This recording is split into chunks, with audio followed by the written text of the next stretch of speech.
Yun know, dahil sa marami tayo nakikitang mga video or picture, no, mga post sa mga social media na ang Manila ay nakuhanan or may mga aerial footages ng Manila na talagang ang caption ay sinabing Paskong Pasko na sa Manila kasi grabe naka-light up yung syudad nila, no? So grabe kitang-kita yung may mga Ferris wheels, may mga pakulay-kulay, mga Christmas lights, Christmas trees all over the town, no? All over the Metro Manila. So dito naman sa Davao City ngayon ay ipapakita ko sa inyo naman ang ating version. Yes, hindi man tayo kasing tawag nito light up sa Metro Manila. Oo, kasi ang Metro Manila parang nasa mga 99.9% urbanized na talaga yung lugar nila. Samantala yung atin ay nasa mga 1/8 lang siguro or 1/4 lang yung lupa land area ng Davao City na urbanized. Okay, so ito tayo, we're facing sa Toril area, no? Barangay Toril or Toril District. So di ba, kitaan natin dito yung mga pakulay ilaw-ilaw, mga ilaw, pa-ilaw ganyan. So I don't know kung yung mga yan ba ay parte ng Christmas, pero parang wala siyang kinalaman so far, hindi siya about Christmas, no? Kaya may ilaw. For example, itong kulay green na yan ng Davao Global Township. So may Christmas o wala, talagang umiilaw yan ng kulay green. So ibig sabihin dito na portion, wala tayong nakikitang mga dito, no? Mga dambuhalang mga establishments na naglalagay ng mga pailaw. Oo. Pakisama or sumabay sa ating holiday season. So that's Christmas Day. Pero dito na area hindi rin natin kita, no, sayang, pero sa likod nitong building na yan merong merong Ferris wheel sa Rio Carnival. O punta kayo diyan. Meron natin nakitang pailaw ngayon diyan, so baka bukas sunod na araw ay mag-o-open na sila. Parang yata napakabitid, napaka-late, like magde-December, magpapasko na. So ibig sabihin mag-ooperate sila like mga 2 linggo, 3 linggo lang, no. So January ligpitan na ulit sila. Anyway, so ito may mga pailaw-ilaw, so mayroon silang party dito. So kumusta ba yung yung light up ng Davao City, yung ating city lights sa gabi? So far ay okay din naman, maliwanag din naman. Tsaka ito, kita natin to. Ayan, may ilaw din siya. Nag-i-illuminate, no? Sparkling, anong tawag diyan? Basta parang lamp lights or ano ba tawag diyan, yung yan, sindipalong. Ganda tignan, no? That's Ion Tower sa may Ayala Business District sa may Bahada. Pero yan naman ay kahit walang Pasko, gumagana talaga yan, like umiilaw talaga siya. So dito tayo na portion, mas maganda dito tingnan ang view ng Davao City. So yan Davao City, lang to dito, Davao City update. Kumusta ang ilaw ng gabi? Kumusta yung Christmas season sa Davao City, no? Lumiliwanag na ba? Lumiliwanag ang Pasko, di ba? Basta yung Pasko, marami siyang ibig sabihin, no? Pag-asa, kaligayahan, kahit gaano kahirap or kahit pa puno ng kahirapan sa buhay, pero at least mayroong season ng pagmamahalan, pagbibigayan. Nagre-rejoice ang mga tao dahil sa newborn king na si Jesus Christ. Pero syempre yan ay para lamang sa mga Christian, no? Mga naniniwala kay Jesus Christ is Lord, ganun.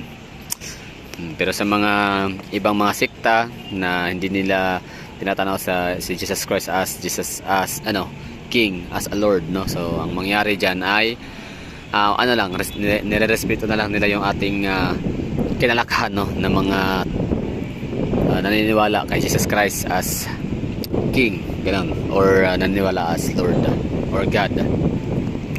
So pa, no? Yun lang yung natin dito nakikita na view. Yan. That's Cebu Landmaster. Masasabi kong since ako naman ay lumalagi rin naman sa lugar na to, napapadalas, no?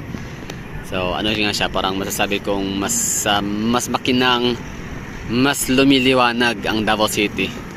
Dahil sa yung magpapasko na nga, no? So marami tayong mga nadadagdag na pailaw sa mga highway natin, mga main roads, no? Thousands of tawag dyan? Petals, banda, ano ba tawag? Banda, ano ba tawag sa yan, parol, sa mga lantern. So ang dami tayong mga Christmas lanterns na pinagsasabit natin sa mga center islands ng ating mga main roads dito sa Davao City. So isa yun sa nagpapalagdag sa liwanag sa ating syudad, sa ating atmosphere. Kita mo, di ba? Napaka-light up ng Davao City. What else? So meron tayong mga Christmas trees, di ba? Mga business districts. Meron tayong mga Aswila Cove, meron tayong mga Ayala. So yung mga yon na nabanggit ho natin ay naglalagay ho sila ng mga Christmas lights. Although ano naman, pagka alas 10 ng gabi, tino-turn off na sila, di ba? So ibig sabihin, itong liwanag na to na nakikita natin ngayon, mamayang konti, 2 minuto na lang ay sa shut off na yung mga yan. So hindi na siya ganun kaliwanag, or maliwanag pa rin naman, pero mababawasan siya ng mga siguro mga 10-20%. Kasi yung 20% na yan yung mga shopping malls, mga establishments na ang opening nila ay hanggang alas 10 lang ng gabi. Okay, so hindi naman sila pwedeng magdamag na mag-turn on ng mga pailaw nila gawa nung wala naman ng customer. So in order to conserve energy, electric lights or electric bills, no? So hindi lang mag-turn off ng ilaw. Okay, so tingnan tayo sa ibang perspective, no? Dito na side. Dito lang muna. So sana na nilagyan to ng mga pailaw-ilaw, pero sige, ang Davao nga kasi, Davao City, mayaman lang kami. Yes, no? Sobrang yaman ng Davao City. Napakayaman. Like, hindi siya ganun kasobra, pero super duper rich ang Davao City. So, we're 12th city in the Philippines in terms of GDP. So, we're next to Quezon City, Makati, City of Manila, Taguig, and then next, Davao City. So, ibig sabihin ho noon, afford naman namin talaga gumastos, no? Ng mga liabilities. Yun na nga, yung mga pailaw-ilaw, dagdag, no? Para mas lalong magla-light up yung aming syudad during the night time. Pero, alam natin itong mga Duterte ay talaga sila ng masino pa. Hindi nila tinitipid ang taong bayan. They're giving the best service. So binibigyan nila lahat, no. All out talaga na 'yan. Lahat ng mga pwedeng hindi tinitipid. Tingnan nila yung natin, yung basis, di ba? Napaka high end down 'yan. Tingnan yung natin 911, di ba? Napaka magastuson 'yan, pero para sa mahal din ng taong bayan. So meron tayong 911, world class, high tech. Ano pa, no? Marami. Basta pagdating sa gastusin, di ba lang billion yan. Ang mahalaga ito naman talaga sadyang badly needed, kinakailangan, very essential. So walang problema yan. Talagang binibigay agad yan sa Davao City. Pero pagdating naman sa mga pailaw, yung masyadong para lang talagang magmukhang elegante at magmukhang ganun kagara ang syudad. Like parang pa-show off na ang datingan. Flaunting, showing off, or ano pa, no? Parang pangyabang lang, hindi na pwede, no? So we're not into that kind of set up na yung para maiyabang lang ang Davao City, yung ganun, di ba? So hindi kasi trapo itong mga Duterte, hindi talaga sila gumagawa ng bagay na para lang magpabango sila, no? Kumbaga ang kailang ginagawa talaga is dahil yun ang nakita nilang solusyon para i-address ang problema ng kailang mga mamamayan. Yun ang ginawa nilang mga serbisyo or mga mga programa, no? Advocacy, mga ordinansa, dahil yun ang kinakailangan. Yun ay badly needed, yun ay very essential talaga sa needs sa kanilang mga mamamayan. So yun ay hindi tinitipid. Pero padating naman sa mga yun na masyado ng OA na pailaw, masyado ng OA na mga decoration, mga visual effects. So hindi na masyado yun, kasi nga yung talaga ng mga Duterte, as far as I remember, sabi nga ni Mayor Duterte, dating Vice Mayor Sebastian Duterte, bago pa siya tumakbo as mayor, kasi yun palang months na lang mag-election na for mayor.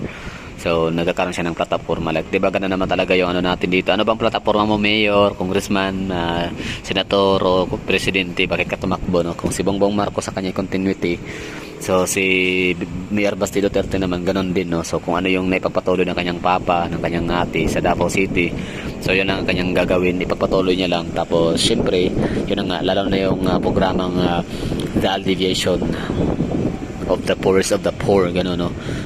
Ipapa-improve yung uri ng antas ng pamumuhay ng mga tao sa Davao City, lalo na ang mga mahihirap. So yun, tapos syempre kung meron na siya mahitang mga bagay na pwede niyang gawin na kinakailangan at nararapat, so yun ang gagawin niya. So si BBM naman, continuity ng kanyang tatay na magnakaw, mambalahora sa bayan. Anyway, so yan lang, Davao City. Ito yung atmosphere namin dito.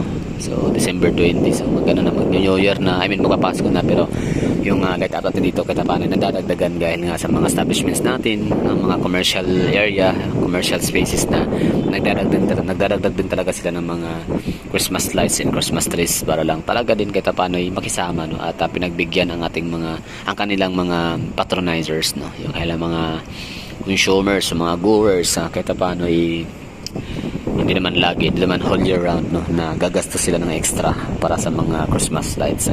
Oh, that would be all. Thank you for watching, and I have to say bye-bye din nga sa Davao City light up.